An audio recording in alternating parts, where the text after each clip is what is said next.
आदिवासी समाज सरगुजा समाज द्वारा आयोजित एक बहुत ही विशाल समाज स्तरीय आदिवासी सम्मेलन में आज मंच पर महानुभाव उपस्थित हैं। अध्यक्ष गोंड समाज के विकास समिति सरगुजा संभाग माननीय श्री उमाशंकर राम कोरते जी, जिला पंचायत अध्यक्ष जिला सरगुजा बहन श्रीमती मधुसी पागले जी,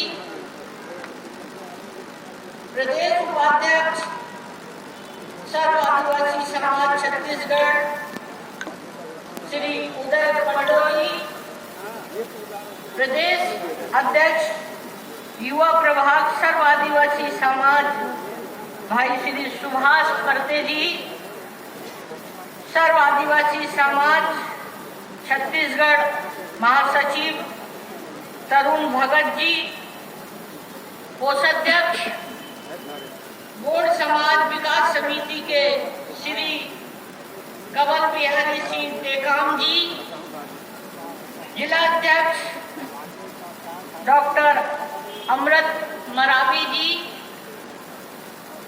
सरपंच ग्राम पंचायत अजीरमा श्री अशोक सिंह नेताम जी, श्री अमृतलाल ध्रुव जी जो कि यहाँ पर अपर कलेक्टर के रूप में हैं, श्री मंगल ओराव जी जो कि आप सबके पंडा पुजारी जी हैं, अमृत जी, यहाँ पर उपस्थित मेरे आदिवासी समाज के सगाजन, सभी यहाँ पर उपस्थित इलेक्ट्रॉनिक मीडिया, प्रिंट मीडिया के सभी साथियों और इस विशाल समुदाय में उपस्थित आदिवासी समाज के सभी हमारे प्रमुख अधिकारी, कर्मचारी और पूरे संभाग से आए हुए मेरे आदिवासी समाज के सभी भाइयों बहनों, सर्वप्रथम मैं आज बिरसा मुंडा की जयंती पर उन्हें की बहुत बहुत आपको बधाई और शुभकामना देती हूँ। मेरी और तरफ से बोलिए बिरसा मुंडा जी की जय, बिरसा मुंडा जी की जय, बिरसा मुंडा बोलिए अमर रहे, बिरसा मुंडा जी अमर रहे।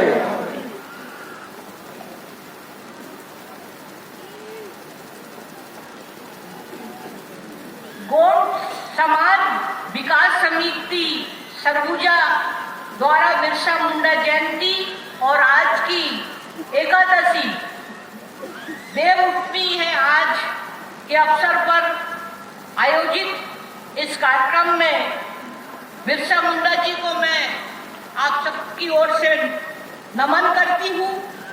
साथ ही जनजाति समाज के प्रबुद्ध जनों को भी प्रणाम करती हूँ कि इस अवसर पर आप सभी को मैं देवउठानी एकादशी की हार्दिक शुभकामना भी देती हूँ।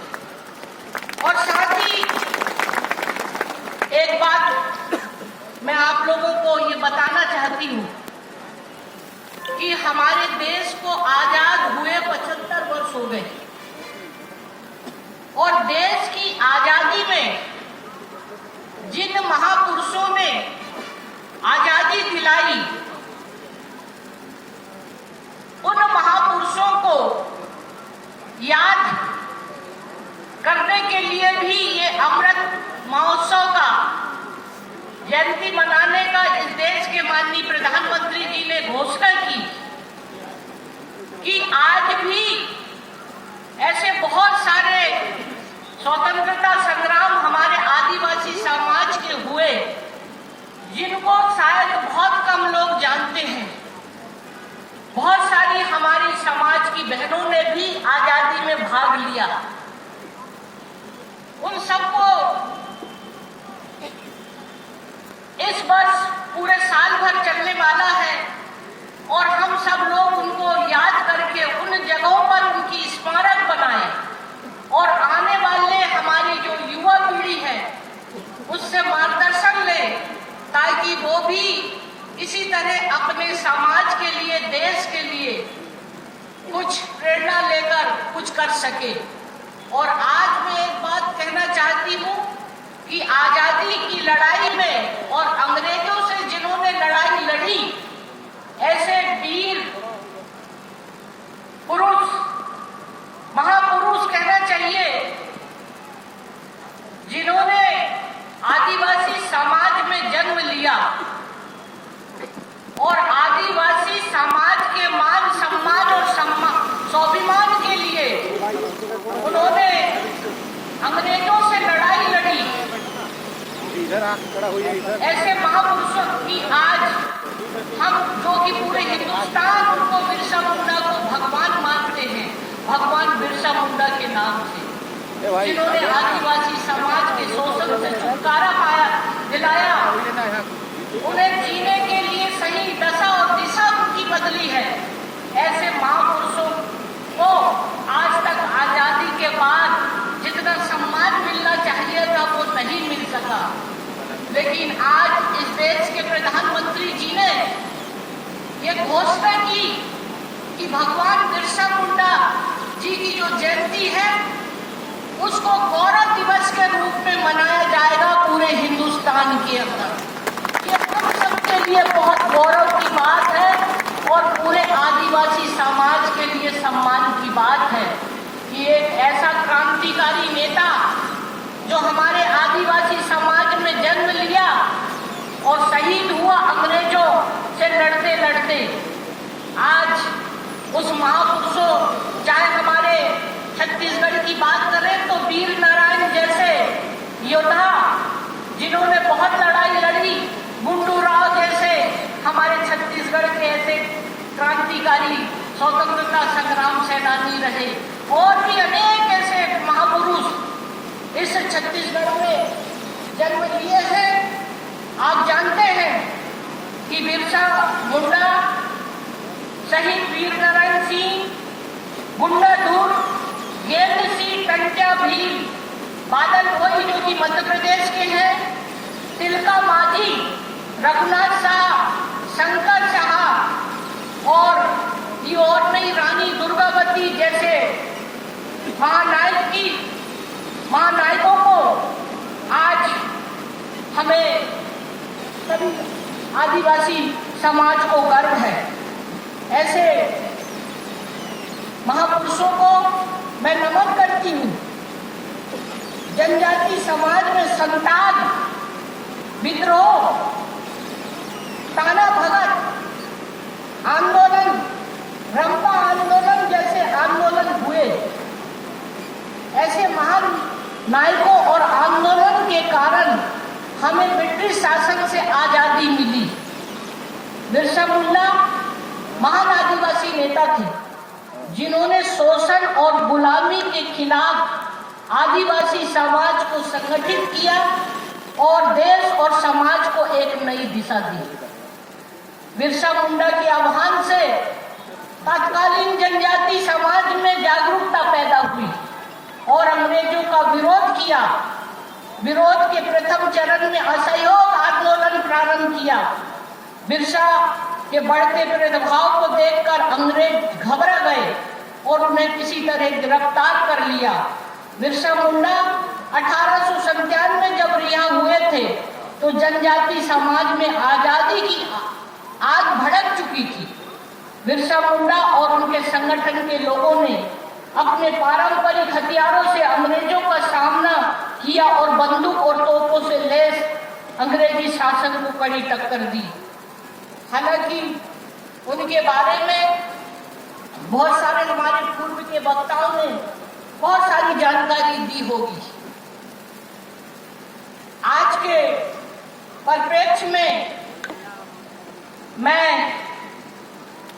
आज के युवा वर्ग को हमारे समाज के प्रबुद्ध वर्ग और जागरूक व्यक्तियों से कुछ कहना चाहती हूँ। आप सबको पहले ये तो बता दूं, सब लोग जाने, आपको को मेरा परिचय तो दिया था हमारे भाई ने। मैं मध्य प्रदेश की छिंदवाड़ा जिले से रहने वाली हूँ।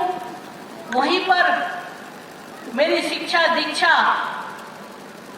हुई और वहीं से मैंने सामाजिक कार्य करना शुरू किया। मैं भी एक गांव के परिवेश से निकल कर आई हूँ। मैंने देखा बहुत करीब से हमारे आदिवासी भाइयों की जिंदगी को। जब मैं देखती थी तो मुझे बड़ा दुख होता था कि जिस तरह से पूरे देश में हमारा आदिवासी भाई किस तरह से अपनी जिंदगी जीता है, उसकी सहजता, उसकी सरलता, उसकी निष्ठा शायद दुनिया में, देश में शायद किसी और समाज में नहीं है जो हमारे आदिवासी समाज में है। एक ईमानदारीता, सहजता, मान और सम्मान और स्वाभिमान के साथ जीता है। मैं कहती हूँ कि आदिवासी समाज हमारा ऐसा है कि अपने स्वाभिमान के लिए कितना भी कुछ भी हो जाए, वो कभी अपना सिर नहीं झुकाता। कितनी भी परेशानी आ जाए उससे वो समझौता कर लेता है, लेकिन किसी के सामने गिड़गिड़ाता नहीं है। बड़ा स्वाभिमानी व्यक्ति होता है। भूखा पड़ जाएगा लेकिन भीख नहीं मांगता।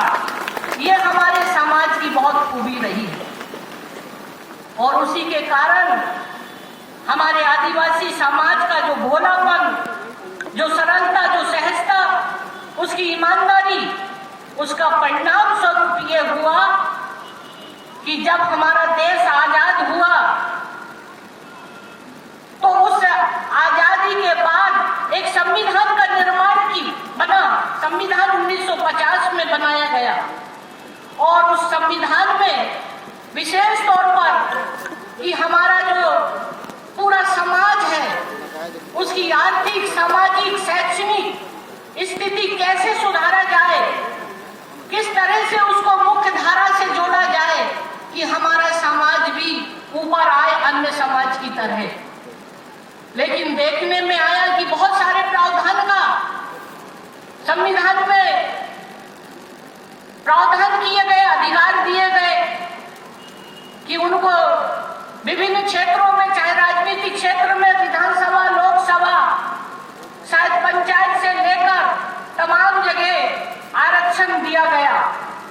हमारे तृतीय चतुर्थ हमारे अधिकारी वर्ग, सिविल सर्विस में रहने वाले अधिकारियों को नौकरी में आरक्षण दिया गया, ये प्रावधान किया गया। और ऐसे क्षेत्र जो बहुत अति पिछड़े क्षेत्र माने जाते हैं, जिसको 5वीं अनुसूची क्षेत्र कहते हैं, और ये पूरा संभाग भी आदिवासी अनुसूची क्षेत्र में माना जाता है, उसमें विशेष तौर पर अधिकार दिया गया। और 1996 में पैसा कानून भी लागू किया गया और ये अधिकार दिया गया कि ग्राम सभा सबसे प्रमुख, उसको अधिकार दिया गया कि ग्राम सभा एक ऐसी ताकतवर हो, शक्ति हो कि सर्वसम्मति से ग्राम सभा में जो लोग सहमति से उस क्षेत्र के विकास के लिए सहमति देंगे, शासन प्रशासन उसी ग्राम पंचायत के अनुरूप उसका विकास करेंगे। बगैर सहमति के, बगैर वहां पर किसी भी तरह की कोई बड़ी योजना हो, कोई बड़ा कारखाना हो, चाहे कुछ भी हो, शुरू नहीं किया जा सकता। उनके माइनिंग के अधिकार, उनके खनिज के अधिकार, उनकी जमीन स्थानांतर नहीं हो सकती। पंचायतों में उन्हीं का आरक्षण, अध्यक्ष, उपाध्यक्ष 50% उनके ही सदस्य होंगे। ये अधिकार और अपनी संस्कृति, रीति रिवाज, उन सब के लिए भी प्रशासन को दिया गया है कि इनको भी सब जगह अपने देवी देवता, आस्था, परंपरा, अपनी सांस्कृतिक, उनका भी जमीन अलग से सेपरेट किया जाए ताकि वो अपनी परंपरा को कायम रखे। ये सारे अधिकार दिए गए और साथ साथ एक जनजाति आयोग भी गठन किया गया कि जहां पर हमारे आदिवासी भाई के ऊपर हो रहे अत्याचार, अन्याय के खिलाफ एक ऐसा आयोग बनाया गया कि आखिर इनकी सुनवाई कौन करेगा जब शासन प्रशासन से अगर उसे रक्षा नहीं होगी, तो कोई ऐसा सुरक्षा कवच होना चाहिए जहां की हमारे आदिवासी की सुनवाई हो। मैं उस आदिवासी आयोग की उपाध्यक्ष रही हूं और ये नियुक्ति हमें राष्ट्रपति जी के द्वारा की जाती है। मैं 2.5 साल राज्यपाल बनने के पहले वहां पर थी।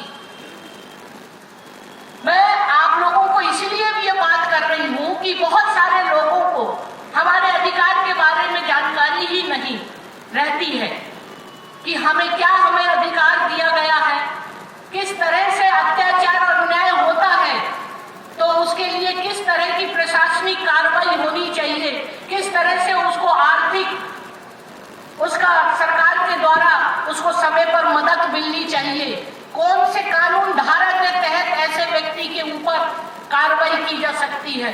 यह आयोग गठन इसलिए किया गया था और ऐसे समय ये बहुत सारी सुनवाई मैंने देश भर में मैंने घूमकर देखा। मैं आपको इसलिए ये बात शुरू की थी कि मैं छिंदवाड़ा जिले से और ये चीजें मैं विधायक के पद पर जब मैं देखती थी तो विधायक भी बनी छिंदवाड़ा जिले की तामिया डमुआ क्षेत्र से। वो एक क्षेत्र है पातालकोट, माइनिंग का क्षेत्र भी था। करोड़ों अरबों रुपए डेवलपमेंट और विकास के नाम से हमारे ट्राइबल के लिए भेजा जाता था केंद्र सरकार और राज्य सरकार के द्वारा। लेकिन स्थिति जब मैं देखती थी कि स्थिति आज भी हमारा आदिवासी भाई वही लकोटी लगाए हुए मजदूरी का कार्य करता है, कहाँ उसका आर्थिक और सामाजिक विकास, कहाँ जाता है ये पैसा। बड़ा देखकर बड़ा दुख होता था कि आखिर इन सारे लोग इतना सीधापन किसको बताएं अपने दर्द। मैंने उस समय विधायक बनकर मैंने तय कर लिया था कि चाहे मैं कुछ भी करना हो, मुझे इसकी परवाह नहीं है, मगर मेरे आदिवासियों के भाइयों के साथ अन्याय और अत्याचार नहीं होना चाहिए। और उनकी आवाज को मैंने विधानसभा के माध्यम से मैंने उठाना शुरू किया और उसका परिणाम धीरे धीरे ये हुआ कि ईश्वर को ये कुछ उनकी दुआ, उनकी शुभकामना थी कि मैं बहुत सारे स्तर पर आगे मुझे जिम्मेदारी मिलते गई। उसके बाद मैं दिल्ली में महिला आयोग की भी सदस्य बनी, जहां देश की हमारी आदिवासी बहनों के लिए उनको सशक्ति करने की दिशा में भी मैंने बहुत काम किया। फिर इसके बाद सांसद का भी मुझे मौका मिला, मैं राज्यसभा में गई, वहां पर भी मैंने इस बात को आदिवासी समाज की समस्या और समाधान के लिए एक बुलंदी से राज्यसभा में भी आवाज उठाई। और फिर उसके बाद पूरे देश भर का हर ऐसा कोई प्रदेश और जिला नहीं रहा जहां मैं नहीं गई। फिर ये एक मौका मिला मुझे, अटल बिहारी वाजपेयी जी ने राज्यसभा के लिए आयोग में मुझे मोदी जी ने ये जिम्मेदारी दी और राष्ट्रीय जनजाति आयोग में पूरे देश भर में मैंने देखा कि किस तरह से ये पूरा हिंदुस्तान जो असली अगर इस देश का मूलवासी है तो वो हमारा आदिवासी है। एक जमाने में राजा महाराजाओं की जिनकी अपनी रैयत हुआ करती थी, जागीरदारी हुआ करती थी, आज वो जागीरदारी और रैयत हमारे आदिवासी समाज के उस समय गोंडवाना राजा और ये लोग सब करते थे। आज स्थिति क्या हो गई? मैंने देखा देश में हमारे आदिवासी की जमीनों में बड़ी बड़ी इंडस्ट्री, बड़े बड़े कारखाने खोल दिए गए, लेकिन 1954 और 60 के बाद जो स्थिति मैंने देखा कि अधिग्रहण तो कर लिया गया, लेकिन बहुत सारे लोगों को इसकी जानकारी नहीं हुई। उनके दादा परदादा तो अब रहे नहीं, लेकिन उनका पैसा मुआवजा मिला कि नहीं, आज भी उनके पास 1 इंच जमीन नहीं थी। तब मैंने इस बात को देखा कि ये बहुत अन्याय है। मैं राउरकेला, झारखंड, उड़ीसा, इन क्षेत्रों में जब लोगों की मेरे सामने बात आई कि हमारे साथ ये अन्याय हुआ, ना नौकरी हमको मिली और न ही आज हमारे पास 1 इंच जमीन नहीं, मगर मैंने भी सोच लिया था कि मुझे इनकी लड़ाई लड़ना होगा। और मैंने लगातार जिला प्रशासन, उड़ीसा सरकार, दिल्ली सरकार के सभी अधिकारियों को आयोग में बुलाकर सुनवाई की और उनके बीच में जाकर उनके सारे दस्तावेज को सब इकट्ठा किया और बताया उनके सारे दस्तावेज तो थे और उन आदिवासियों की 20,000 एकड़ जमीन लेकर 150 किलोमीटर जंगल पर फेंक दिया गया था। वो बेचारों को आज भी पता नहीं कि हमारी जमीन कितनी है, कोई सीमांकन नहीं, कोई मालिकाना हक नहीं। मैंने कहा कि ये तो नहीं होने दूंगी, मैं इनको हक दिलाऊंगी और लगातार उनकी जन सुनवाई मैंने राउरकेला में किया। आज मुझे इस बात की खुशी हुई जो 1954 और 60 की लड़ाई लड़ रहे थे, उन लोगों को मैंने कहा कि तुम्हारे को हक दिलाऊंगी और फिर सारी कार्रवाई करने के बाद उस क्षेत्र के लोगों को अपने हाथों से मैंने 3 से 4 हजार पट्टा दिलवाया जिनकी 1 इंच जमीन। ये वास्तविकता है और इसीलिए मैं सोचती हूँ कि ये दर्द को मैंने बहुत करीब से देखा। उनको जब देखती हूँ तो मुझे बड़ा दुख होता है। और आज हालांकि इस मौके पर जब मैं देखती हूँ, ये तो इस देश के प्रधानमंत्री जी को मैं तो कहती हूँ कि छत्तीसगढ़ का राज्यपाल के रूप में आज अगर मुझे भेजा है, ये सम्मान मुझे नहीं, इस देश के करोड़ों आदिवासियों को सम्मान दिया है। ये पहली बार सम्मान मिला है।